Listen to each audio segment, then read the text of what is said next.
Good morning, everyone. I am Lenie or Mojica, and I will be the next reporter. For this morning, I am going to discuss the different perspectives of literary interpretation. First and foremost, let us first know what are literary perspectives. Literary perspectives are various different lenses used for looking at all texts. Different lenses reveal, highlight, and emphasize different notions in each text. Meaning to say, these talk about how a certain person or a critic examines a literary piece, looking at different point of views or perspectives to come up with the best interpretation of the text. Literary perspectives want you to consider the following. First, how does a text change to the reader and the writer when we examine it through different backgrounds or perspectives? Second, can we understand the assumptions and ideas about the views and values of the text? As readers of literature, we could critique a certain literary piece using the different theoretical perspectives. This time, let us discuss these theoretical perspectives that would help us readers to gain different opinions. First, we have the new criticism. From the perspective of new criticism, this focuses objectively evaluating the text and identifying its underlying form. For example, you are going to interpret a short story.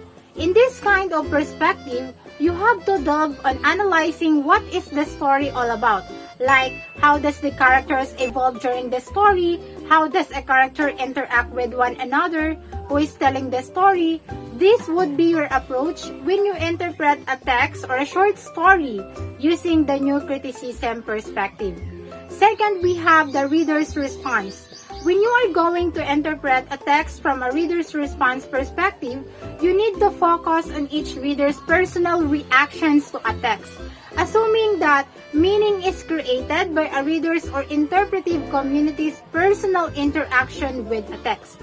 You have to assume that there is no single correct, universal meaning exists because meaning resides in the minds of readers. That is why this is called as reader's response, because the meaning of the text lies upon the readers. Questions like, how does the text make you feel? What memories or experiences come to your mind when you read? If you were the central protagonist, would you have behaved differently? Next, we have also from the perspective of feminism. This focuses on understanding ways gender rules are reflected or contradicted by text, how dominance and submission play out in text, and how gender rules evolve in text. This has something to do with gender.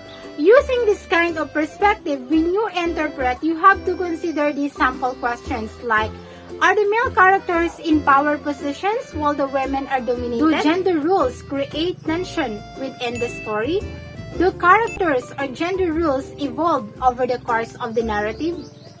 Next, we have the perspective of new historicism. This focuses on understanding text by viewing text in the context of other texts. This also seeks to understand economic, social, and political influences on text. This may adapt the perspective of other interpretive communities, particularly reader response criticism, feminist criticism, and Marxist approaches to interpret text.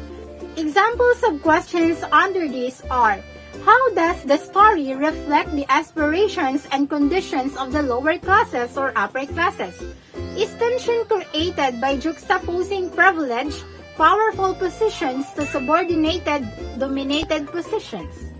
The fourth one is media criticism.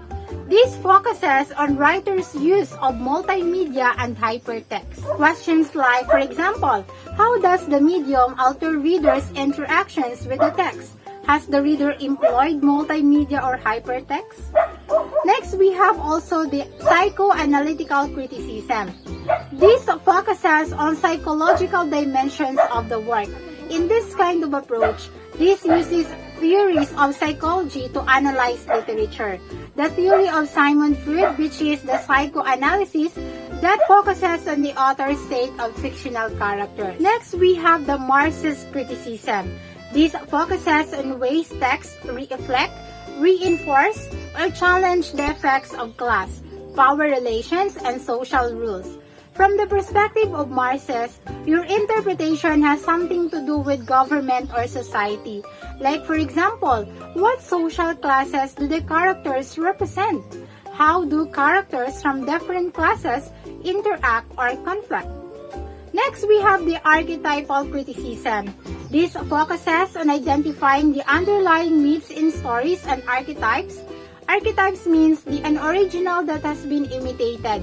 For example, the archetype of faith is Abraham, which reflect what the psychologist Carl Jung called the collective unconsciousness. Questions like, why did the author break the chapters where they did? Does the main character seem similar to other main characters in several other novels I have read? Another one is post-colonial criticism.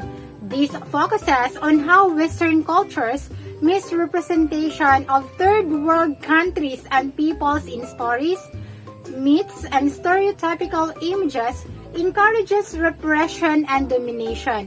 When you interpret a text from the perspective of post-colonial criticism, you have to deal with literature produced by colonial powers and works produced by those who were or are colonized. For example, how does the text depict relations between the colonizer and the colonized? What principles of colonialism operate in the text?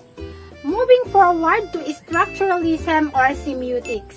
This focuses on literature as a system of signs where meaning is constructed in a context, where words are inscribed with meaning by being compared to other words and structures. You need to contrast ideas or elements of structure and attempts to show how they relate to the whole structure. For example, what patterns in the text reveal its similarities to other texts? The last one is post-structuralism or deconstruction. This focuses, along with structuralism, on viewing literature as a system of signs, yet rejects the structuralist view that a critic can identify the inherent meaning of a text, suggesting instead that literature has no center, no single interpretation, that literary language is inherently ambiguous. For example, what is the meaning of the text and what ideology or belief structure is it supporting or promoting? Those are the different perspectives that we could use when we are trying to interpret a literary book or a certain literary piece. This ends my report. Thank you for listening.